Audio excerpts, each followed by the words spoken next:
Hello, my name's Caitlin, and as you may know, we are on Creepypasta.com, and I'm going to be reading a creepypasta called The Red Room.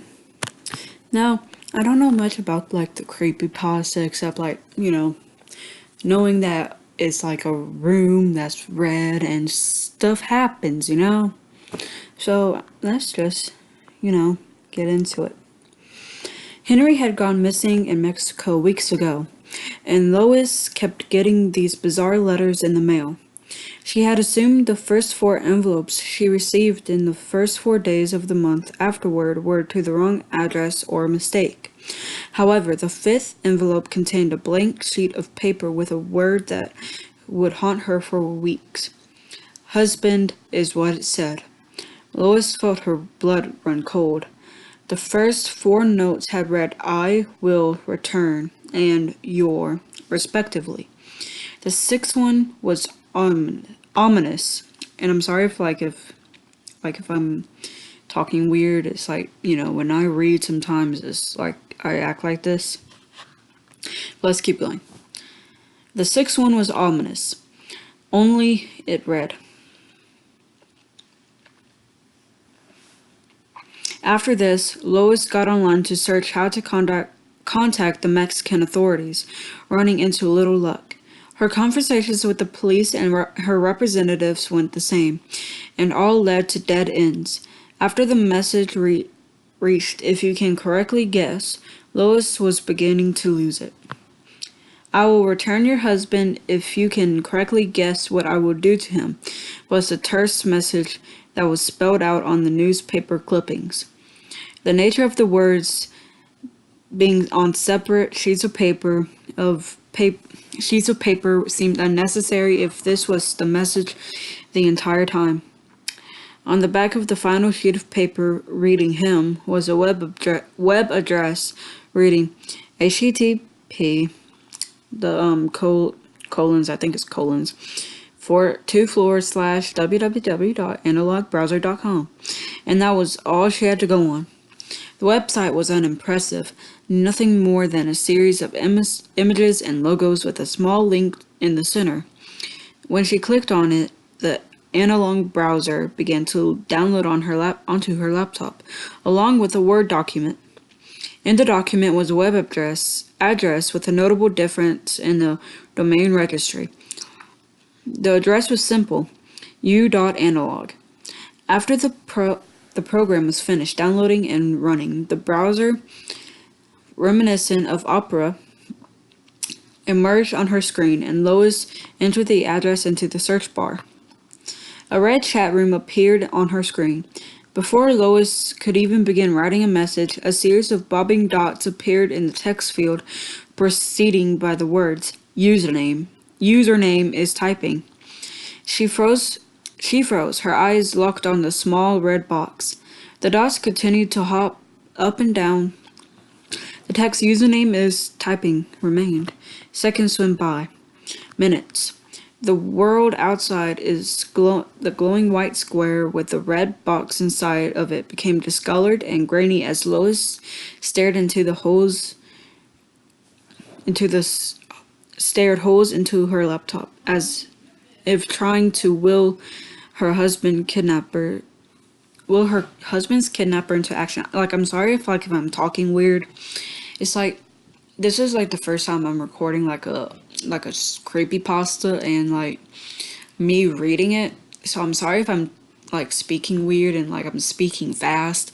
I don't have a disability or anything. I'm a normal human being. This is just how I am. So, hold on. And still, the bobbing continued.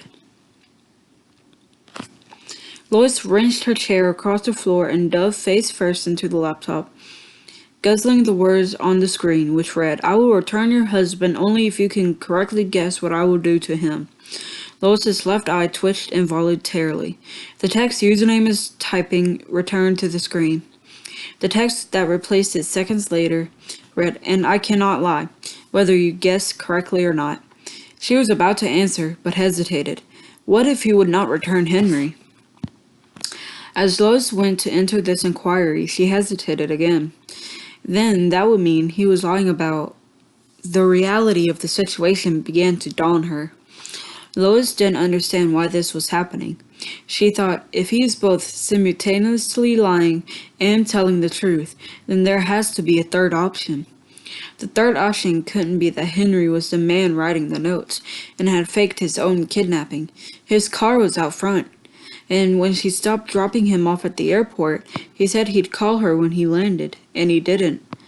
Furthermore, if this person had it been possible he were Henry, were simultaneously lying and telling the truth, then he couldn't be Henry to begin with.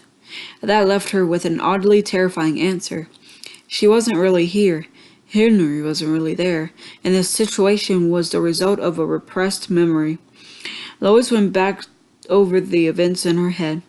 Leaving the house with Henry, driving to the airport, dropping him off, getting the call about the laptop being on and not to look at it, seeing the red room on the browser, the argument, his second call, and then her waiting on the third call that never came.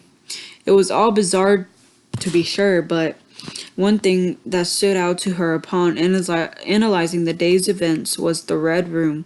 She recalled multiple times stopping to get a timestamp, but each time pulled further and deeper into the horrific website. That's when it hit her. She couldn't remember what day it was. She didn't even know what time of the day it was, not even day or night. She'd imagined going back home. She'd imagined it was his business trip, not hers. She'd imagined it was his laptop, not hers. She'd imagined she was home, but she was not. She'd imagined it all to distract her, to distract from the pain. She didn't want to get a good look at the room before she died, but she knew one thing. It was red. Okay, so that was the creepypasta, the red room. So that was interesting, but like I said, like, I know I stopped, like, to apologize. I mean, like, it's because I was reading weird and stuff like that, and I get it, and it took me longer than, like, 3 minutes to, like, actually read this, and that's my fault. It was the way I was reading, and, it was just my fault, okay? Like, we'll be alright, though, okay? Like, if you want to, like, pause and, like, read it on your own, then that's fine. Because, like, I am, like, recording this and stuff, so, like, you don't have to have me read it to you. But, like I said, it's called The Red Room. And, I'll post, like, my Instagram username in the description whenever I post this. And, so, like, and, like, you can comment on any of my videos, like, which creepypasta you want me to read next. And, but, like, if you want me to, like, read, like, simple ones and, like, but whatever, like, there are, like, tons of them. They even, like, have, like, the Jeff the Killer one, Slenderman, Sonic.exe, Squidward's Suicide, stuff like that, and Smile Dog. And I'll search up, like, the creepypasta you want me to read if I don't find it, where, like, I find, like, Jeff the Killer and stuff like that. But, like, you know. So that's all I have to say. I hope you enjoy this video and stuff like that. Anyways, hope I see you in the next one. Caitlin, signing off.